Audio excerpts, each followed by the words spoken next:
Now guys, come to the question number 3 of exercise 3.1. Question मैंने board पे लिख दिया, आप देख सकते हैं. हेडिंग देख लें आप. The information for the year regarding the average rainfall in centimeter and total production of a crop in tons of 5 district is given below. देखो 5 डिस्ट्रिक्ट में कितनी बारिश हुई, एवरेज रेनफॉल कितना हुआ और एवरेज रेनफॉल की वजह से टोटल प्रोडक्शन क्रॉप्स का कितना हुआ. ठीक है, आपका रेनफॉल सेंटीमीटर में है और क्रॉप सेंटीमीटर में नहीं होगा ना, क्रॉप्स टन्स में. 1 टन मतलब 1000 किलो. ठीक है, और 1 क्विंटल मतलब 100 किलो. यार ये दोनों आपको यूनिट्स याद रखने हैं. 1 क्विंटल आपका यूज होगा ही स्टेट्स में, टन कभी कभी यूज होता है, लेकिन ये दोनों चीजें यूज होती है. 1 क्विंटल मतलब 100 kg लिख लेना, और लिखना का पे टेक्स्ट बुक के स्टार्टिंग में लिखना in first page. 1 quintal equals to 100 kg and 1 ton equals to 1000 kg. ये दोनों होते kg हैं, लेकिन 1 kg नहीं होता. Then find the regression line of production of crop on rainfall. तो देखो प्रोडक्शन ऑफ क्रॉप क्या है y और रेनफॉल क्या है x. एंड एस्टिमेट द, तो पहले क्या है आपको रिग्रेशन लाइन बनानी है, मतलब आपको इक्वेशन बनाना है y on x का, क्योंकि आपका प्रोडक्शन ऑफ क्रॉप जो है वो y है, रेनफॉल x है, तो y on x लिखा हुआ है. इसके साथ ही लिखा है एस्टिमेट द क्रॉप, मतलब आप क्रॉप का प्रोडक्शन कितना हुआ है, मतलब y निकालना है. एस्टिमेट का मतलब होता है निकालना है. क्या निकालना है? क्रॉप, मतलब प्रोडक्शन ऑफ क्रॉप आपको फाइंड करना है. y निकालना है तो x दिया होगा, रेनफॉल दिया हुआ है. देखो कि अगर एवरेज रेनफॉल 35 सेंटीमीटर का हो रहा है तो आपके क्रॉप का प्रोडक्शन कितने टन्स का होगा, मतलब y आपको निकालना है.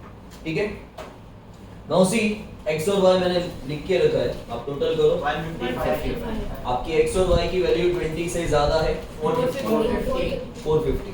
तो आप x बार y बार निकालोगे. x बार y बार पॉइंट में आया तो u भी, x बार y बार पॉइंट में नहीं आया तो थर्ड फॉर्मूला.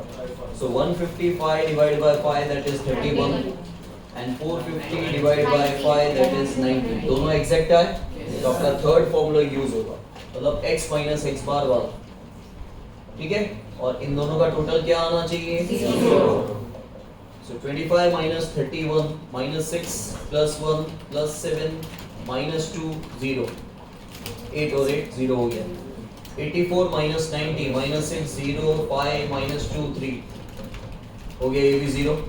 अब x माइनस x बार का whole square, y minus y बार का होल स्क्वायर आपको नहीं चाहिए. This is 36 1 49 4 0 90. अब इन दोनों का multiplication x minus x bar into y minus y bar. Minus minus cancel, 6 6 are 36, 1 0 are 0, 7 5 are 35, minus minus cancel, 2 2 are 4, 0 into anything is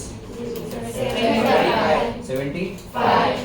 ठीक है, अब y on x है आपका इक्वेशन. b का फॉर्मूला मीर,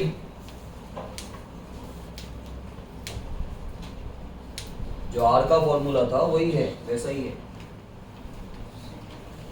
इसलिए थी सिग्मा x माइनस x बार अकेले नहीं बोलना होता है. ठीक है, 75 डिवाइड बाय 90 कितना आएगा? 0.8.